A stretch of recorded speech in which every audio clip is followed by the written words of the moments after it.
बिहार विधानसभा चुनाव 2025 के प्रचार के लिए समाजवादी पार्टी के अध्यक्ष अखिलेश यादव ने आज नवादा में महागठबंधन की रैली को संबोधित किया।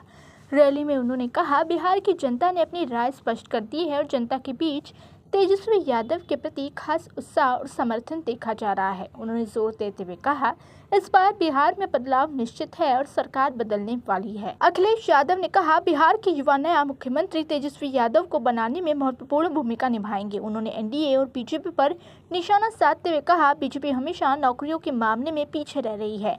उन्होंने कहा, अगर नौकरियों का मुद्दा बीजेपी के एजेंडे में होता तो केंद्र और राज्य में लंबे समय तक सत्ता में रहे होते। उन्होंने इसका हिसाब किताब जनता को दिखाया। अग्निवीर योजना को लेकर उन्होंने बीजेपी पर तंज कसा और कहा, नौजवान फौज में भर्ती होकर वर्दी पहनना चाहते हैं, लेकिन इस योजना के आने के बाद उनकी ये इच्छा बाधित हो गई। अखिलेश यादव ने दावा किया, अगर उनकी सरकार बनी तो वे इस व्यवस्था को समाप्त करेंगे। उन्होंने कहा, बिहार की जनता हमेशा देश और राजनीति को संदेश देने का काम करती है। महंगाई के मुद्दे पर अखिलेश यादव ने बीजेपी सरकार के कार्यकाल में गरीबों पर बोझ बढ़ा दिया। उन्होंने उदाहरण देते हुए कहा, पार्ले जी बिस्किट का पैकेट छोटा कर दिया गया, साथ ही डीजल पेट्रोल की कीमतों में वृद्धि हुई। उन्होंने कहा, ये हालात खुद को विश्वगुरु कहने वाले नेताओं की उपेक्षा में दर्शाते हैं।